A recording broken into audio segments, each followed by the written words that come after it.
Welcome to the Treasury Update podcast presented by Strategic Treasurer, your source for interesting Treasury news, analysis, and insights in your car, at the gym, or wherever you decide to tune in.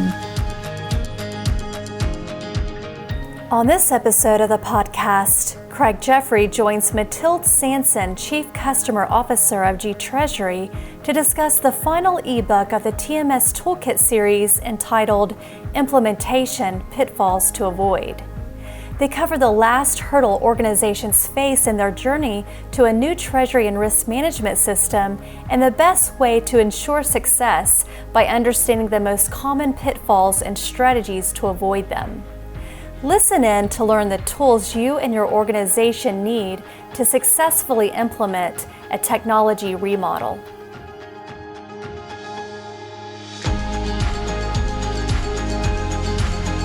Treasury transformations are naturally complex as they may involve organizational changes, technology implementations, and adjustments to processes. And these have to be done while keeping the business running. And that brings us to our topic today: implementation pitfalls to avoid. And I'm joined with Matilde Sampson, the Chief Customer Officer of G Treasury. Welcome back, Matilde. Thank you for having me on this call. Thank you. In the footnotes to the podcast session, you'll see a link where you can download the related ebook or the entire ebook series called the TMS Toolkit series. There are 4. The first one is Building the Business Case. This is where we discuss making the strategic and financial value case clear to key stakeholders. The second is Technology Stack, the digital backbone, and this explores the treasury management system's part in a modern technology ecosystem and the necessity of being modern. The third is Treasury Management System Selection, Leading Practices, and this lays out the plan for navigating the selection process of a solution and a partner. And then finally, the fourth ebook is Implementation: Pitfalls to Avoid, Understanding the Context and Issues Organizations Face and How to Address Them. Matilde, I thought it would be useful for the audience to hear a bit of your background, your career, what you've done. I know you've had a part in directly in many treasury management system implementations, and perhaps overseeing multiple hundreds of these implementations. Yes, I certainly have built quite a case experience on implementations, whether actually they were ERP earlier in my career, because that's where I started. I actually was an implementer of financial systems way back before even Windows existed, but now I'm dating myself. But since throughout my career, I've definitely overseen teams that are responsible for the success of a client implementing a TMS solution. I've now worked at 2 different TMS providers, and it is definitely a journey that's important to think about and to plan and to be successful at. So I look forward to this conversation on what are the things that can drive to success. I was very impressed with your ebook, so I highly recommend for people to actually read in that link, because I thought it was very good. But look forward to talking more about the experiences I've seen over the years on these implementations. If we talk about this idea of avoiding pitfalls, maybe we start with, why don't you want to fall into a pit? I know it sounds obvious, but what are some of the negative results of falling into a pit, at least metaphorically?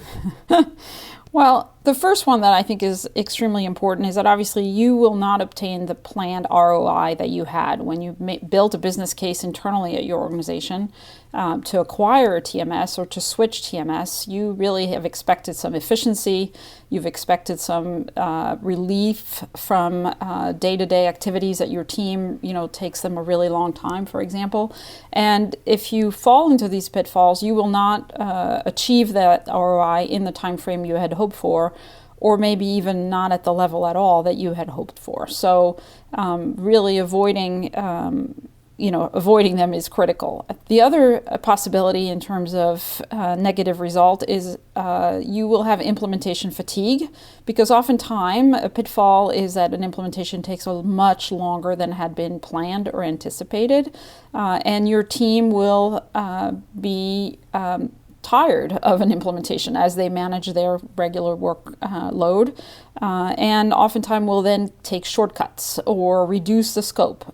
You had hoped for the TMS to provide functionality across multiple aspects of your day-to-day, but you end up reducing it because your timeline is taking longer than you had thought or planned for, and therefore you're also having lower adoption and usage of the full system you have purchased.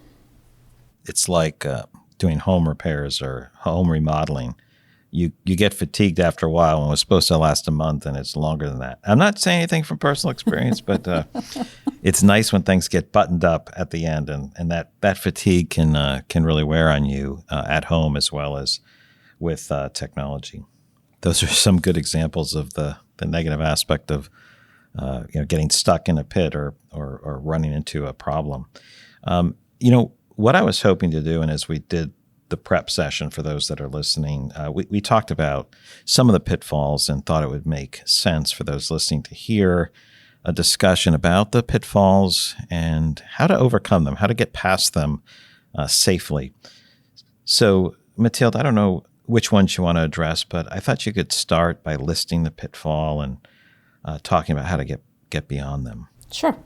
So the ones that I think would be good to concentrate on is one of them is having a thought that you will have an implementation where you execute everything at once, which we call sort of the Big Bang theory of implementation, versus having a plan where you have incremental success and building on that success in terms of confidence, in terms of adoption of the system, and doing sort of go lives in a staggered approach is something that should be explored and considered from the get-go. So from my perspective, an all-at-once approach can be a pitfall.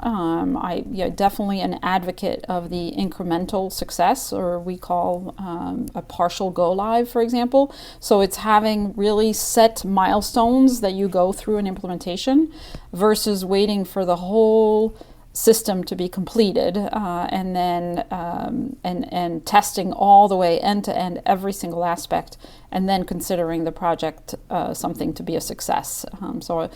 That there's a pitfall of the all at once that I think can create what we talked about earlier in terms of extended timelines, in terms of fatigue, and in ultimately reducing scope. Is part of the issue is that it introduces, is it more an issue of it presents more risk to the process, or is it that it delays value the organization sees? I think it delays value to the organization that it sees. That's where I would think there is greater risk. And there are unplanned things that happen in an implementation. In the business, things could reprioritize within your business. You could have an acquisition. You could have a reduction in force. You could have turnover. And if you go through a big bang or all at once implementation, that will put your project at greater risk. Versus, if we use the metaphor of building a house, if you're building one room at a time, and you are able to at least function in one room, and then move on to the next room and the next room, and so I think that is something that reduces your risk in terms of the adoption and the ROI. Good insights there. Yeah, so that's one. We've got one pitfall underway: the big bang or all at once mentality, and the solution is moving this incrementally to achieve that value. What's another one? The failure to plan, not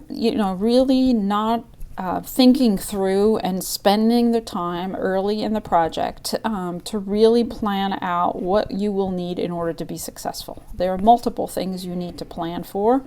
The first one is resources. I mean, it's really, implementation is not as much about technology.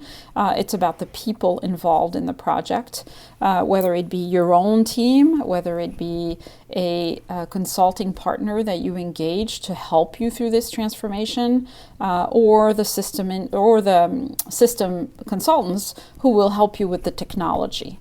So having the right thinking time to plan that implementation. What will be your requirements in terms of your own staff? There are times where a company will decide to use their own resources while they're doing their day job. But if you don't plan for the amount of time that's required to learn a new system, to think about the new processes that you will need, you will not have a successful implementation because you will have not dedicated enough planning time, and your resources do not have the time in their own mindset to actually really engage with the system and think through the benefits they will have as they implement it. That failure to plan oftentimes comes because of a very optimistic expectations. If you have a team who's never done an implementation before, then it is hard to imagine or to think about what are the things that could happen. But with consultants and in this case system providers, we know that there are a lot of unexpected things that happen during an implementation. And if you're overly optimistic on your implementation, you will most likely not have success, because you have to give yourself breathing room for issues and unexpected changes, or change in sort of expectation of how you will use the system. You have to give yourself that room to be able to, in fact, you have to plan for delays. I can't say it any other way, but it happens. Just as if you're constructing a house, the architect will be very optimistic and the contractor will also, but the reality is there will be delays, and you need to plan for those, and that's very important. Thinking about that, if you schedule it too tightly and you have no expectations, you're going to be stressed. It's like sometimes you read your GPS in your car telling you, here's what time you'll get there. And that's if you go the max speed the entire time. There's no slowdowns, there's nothing. And the only time you can beat it is if you are speeding and putting yourself at greater risk. There's some aspect of that. There's no margin for a delay pushes the whole project, which creates this cascading effect. I think you've said a lot of really, really good points there, and it's that optimism. People are very optimistic sometimes, and it's in theory, reality is just like theory. In reality, theory is nothing like reality. There are issues that come up, and since you've seen so many of them, you see there's going to be something. You may not know what that something is, so that proper planning and realistic item is there. I think one of the topics you wanted to talk about as well, or another pitfall, is this area about being too aggressive, or this, I wouldn't call it a bias to action, but a bias to a rush to action. Or how would you describe that other pitfall? I think a lot of implementation and the purchasing of a TMS comes along with a promise to a CFO to say, we're going to acquire this and we're going to have efficiency with our team. We're going to be able to move very quickly so that we, either have faster payments or faster visibility to our cash forecast. And so there's a real enthusiasm in reality to implementing a new TMS that drives into, well, I hope to have this in 3 months. Because, you might have made some commitment, higher in the organization, and now you have to deliver. So we do understand that pressure to be very quick, but you also have to counterbalance that with, you can't rush to action, because what you're doing is a transformation. You're not just putting in a system that will do the same functions you had before. You're actually thinking about your business differently.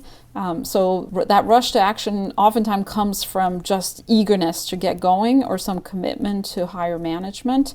But it is important to think that actually only gives you a short-sighted view of how you're going to transform your business.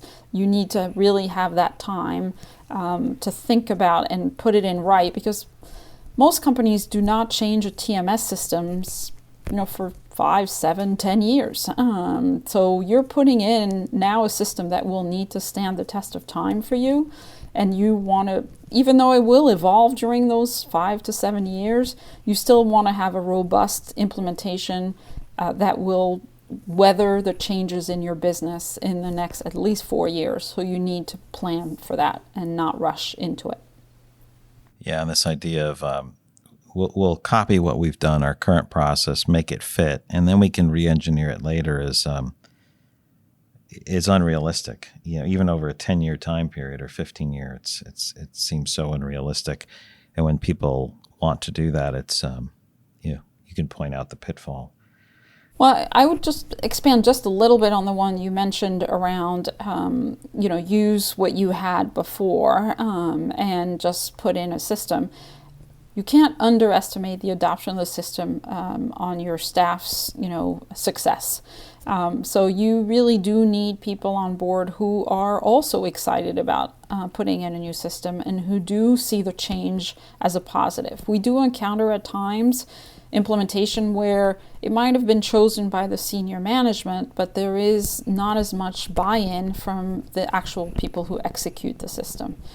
So obviously as a consultant, it is our job to help them see the benefits of the application, but that also really has to come from within in order to have success, because they need to make the time, they need to be able to play in the system, to test things out and really build that comfort on how does my job change, and that should not be underestimated. If it is, you will have lower adoption of the system. Some of your comments there also tie back to the plan and resourcing issue you mentioned. If you have to have time to play in the system and you have a very full, your staff is very fully engaged, how do you make extra time? Does everybody just stay later, or do you get additional resources to help with that? Very good, Matilda. I know you have more pitfalls up your sleeve, but as we head towards our time pressures here, I wanted to get some of your final thoughts. Maybe just guidance you'd give people for managing those pitfalls through phases of the project, or some key thoughts to take away and make sure those who are looking at technology projects or treasury management system implementation projects, some guidance. As we think about each stage of the project, obviously you want to be able to first really have a very strong plan with your team and with your consulting partner and system implementer in terms of what you will measure as success and what you measure as transformation. People don't spend enough time, I think, on where are they coming from, how long does it take them to get a cash forecast, how long, or cash visibility, how long does it take them to process payments, so that you have a before and after. So start thinking that as even you launch on a project, start thinking about some of the metrics that you want to measure and have success and be able to report as you incrementally bring different functions live. So from an implementation, at the beginning of the implementation, to avoid some of the pitfalls we've just talked about, first you need your whole team to have buy-in. We've talked about that. You need them to be aware of what this technology can do. So usually not every member of the team has been involved in the demos from the vendors or has not been involved in the selection process. So having, truly a beginning sort of kick off internally, understanding who are the stakeholders, understanding who are the people who will be implementing, understanding who will be your key users, and we're talking about users who become subject matter expert. Ultimately, you own this application. The system provider is not the owner of the system. You are as an organization. And so you need to identify who will own and be the resource internally. That could be for the use of the system, for the administrative, but really for the business processes, and even for reporting. Oftentimes we find you need to plan out who will be the person who's in charge of helping others in developing reports, for example. So having that planning time in terms of the resource assignments and the allocation of time. So in terms of allocation of time, one rule of thumb we tend to use is for every hour that you'll spend with us as a treasury management system consultant, you need to think about 3 hours equivalent for your own staff. This is hours to prep, material you need to bring to the table, all your bank accounts, all your signatories, as an example. And after the session, you have homework, you have things you need to go and build, you have things you need to practice. And oftentimes that's completely underestimated in terms of, how much engagement you need outside of the calls with the treasury provider, treasury system provider. So I would really encourage you, if your team cannot free up at least a third of their time to do this work, to potentially look at having outside help, having an outside consultant, having an outside, maybe interns on certain functions, but really relieving some of the work that needs to be done, being supplemented by an outside source that's on a temporary basis, obviously through the project, but that really will relieve and make sure that your project continues to be on time and followed through. That takes us through some of the implementation, pre-implementation items. Anything on the implementation side? Definitely on the implementation. So again, having your team have the right focus and effort in terms of the time and the engagement within the meetings and the time that you're spending with the consultant of the treasury provider, system provider, or within your own, because it is a business transformation. You will do things differently. You might decide that payment approval could be rethought through. Who approves what could be done differently now that you have a system that can handle different levels of authority, for example. So you need the time for internally to spend and design that. That is not something that a system provider should be doing with you. That is something you should do internally because you know your business best. So having that headspace and that time to do that is important. And you might need to reallocate some work, right? You might need to hire someone to do some of the day-to-day treasury so that your more expert people can spend the time doing this transformation work and this implementation work.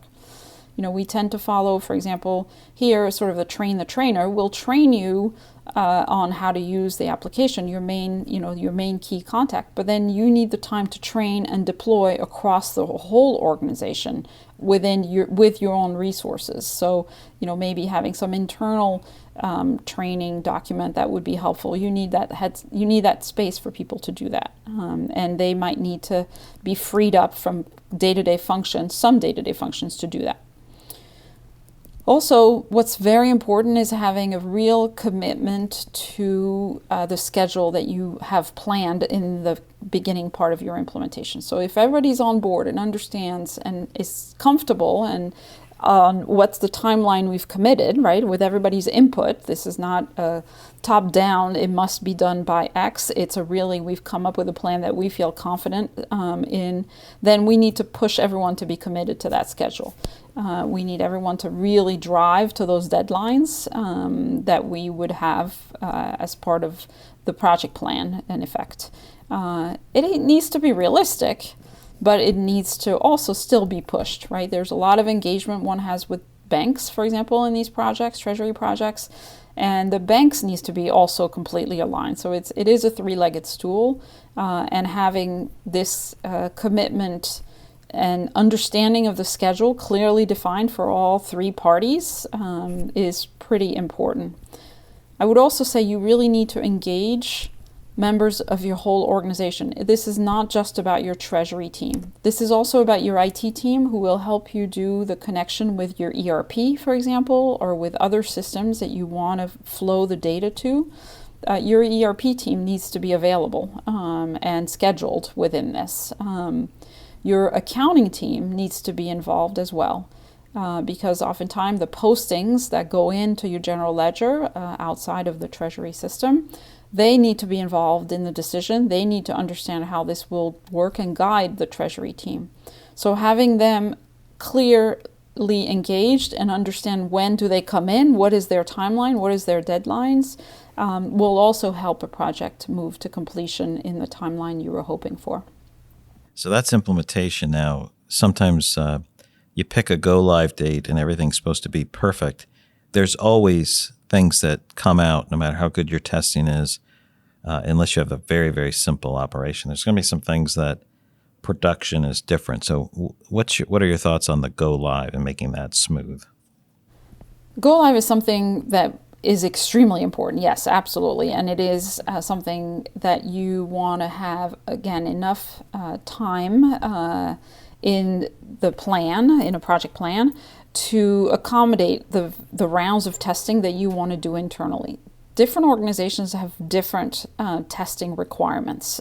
So, depending on the size of the organization, how involved the IT team is. Again, this is a SaaS platform, but there are definitely, organizations who follow a model, with sit 1, sit 2, and there are others who are like, okay, what's a testing plan, right? I don't know because I've never implemented a treasury system. So we try to guide each customer to their culture as well in terms of the testing. But we do recommend that you have certainly, 2-week, maybe 3-week testing cycle ahead of a go live that you're targeting. You will find things in that testing cycle. That's the whole point. You want to find them before you go live. And you want to have a cutover time that you manage clearly, so that, not everything's going to be perfect on day one, but enough of it will be that you can then work through the rest. So striving for perfection means that you will have a hard time going to go live. You have to get started and you have to commit to the date. We recommend having sort of a period of, we call it hypercare. So you've gone live, but the consultants are there, understand that you are in a go live mode, and help you through that 1 week, 2 weeks where you will have new questions you hadn't thought about because now you're using it every single day, the application. So planning for that and expecting that, I think, relieves a lot of anxiety that people have about what a go live means, because I think oftentimes people think, oh, that means my consultants are going away and now I might go to a support team who doesn't know me, and but we do plan for that, and that's part of our transition, and it's important. We celebrate go lives. Go lives is a milestone, and it, just like you move into a house, there's a little punch list there for that house because that light switch is not working. Then let's make sure we have the punch list. That's okay. This is normal, and those are the things that I think we can. It's more about expectations to me, having the right expectation in a go live that avoids the pitfalls we've been talking about. That's excellent, Mathilde. Thank you so much. And the house example there is a good one. Let's say theoretically, if someone shot a nail gun nail through a baseboard, let's say in my closet, and it went into the pipe in the kid's bathroom and had a slow leak. And then when they moved stuff downstairs to cut out a wall, all of a sudden the nail came free and created a flood. That would be an example if you want to solve in the go live period. God, you've taken it to a disaster scenario there, Craig. I don't believe go lives are ever disastrous like that. No, but it made me think of some of the work we just had done. That was yesterday's example. But Mathilde, thank you so much for sharing information, everybody. This is Mathilde Sanson, Chief Customer Officer at G Treasury. Thanks for your time. Thank you for having me. You've reached the end of another episode of the Treasury Update podcast. Be sure to follow Strategic Treasurer on LinkedIn. Just search for Strategic Treasurer. This podcast is provided for informational purposes only, and statements made by Strategic Treasurer LLC on this podcast are not intended as legal, business, consulting, or tax advice. For more information, visit and bookmark strategictreasurer.com.